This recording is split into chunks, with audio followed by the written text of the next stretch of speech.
এই উক্কাটা কিন্তু খুব রিয়ার, অনেক পুরাতন, অনেক পুরাতন না? ঠিক আছে। এটা 5,500 টাকা দাম। এটি পার্ট টু পার্ট করা যায়।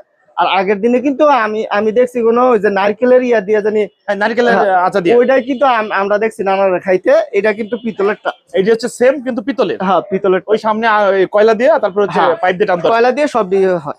আচ্ছা, এগুলো সবই তো কয়লা দিয়ে। এখানে প্রায় ধরেনের 7-8টা আছে কয়লা দিয়ে হয়। আচ্ছা আচ্ছা। এই যে মোম ক্যান্ডেলের কিন্তু এই টাইপের আছে না, এইগুলো আছে। ইলেকট্রিক টাইপের আছে, এই যে কেরোসিন ল্যাম্প, কেরোসিন ল্যাম্প, হ্যাঁ এইটিও আবার ইলেকট্রিক, পিতলের। তারপর এইটা আমি পলিশ করি নাই, দেখছেন। এটা কেউ নিলে তো আপনি পলিশ করে একেবারে মানে পিতলের কালার চকচক করে এই যে পলিশ করা আছে, এটা পলিশ করা। এটি কিন্তু ইলেকট্রিক সিস্টেমও করছে, আবার কোনো আগে কেরোসিন দিয়ে এগুলা জ্বালাইতো আর কি।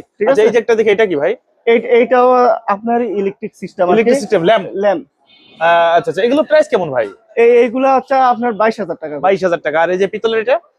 এইটা হচ্ছে আপনার 8,000 টাকা। 8,000 টাকা। আচ্ছা, এই পাশে তো আরো কয়েকটা দেখি যে ভাই, এই যে ল্যাম্প সেম নাকি ভাই? এই সেট বলতে সেট হিসাবেও রাখতে পারেন, একটা নিতে পারেন। আবার একটা ক্রিস্টালের আছে। ক্রিস্টালের এটার প্রাইস কেমন? এটার দাম হচ্ছে আপনার 25,000 টাকা। 25,000 টাকা। আচ্ছা, এই যে একটা জ্বলতেছে দেখলাম, এই যে ভাই। হ্যাঁ, আরেকটা জ্বলতেছে, এডিও কিন্তু জ্বলে, যেটি দেখাচ্ছি না। এটার প্রাইস কেমন যাচ্ছে? এটার দাম হচ্ছে 15,000 টাকা। 15,000।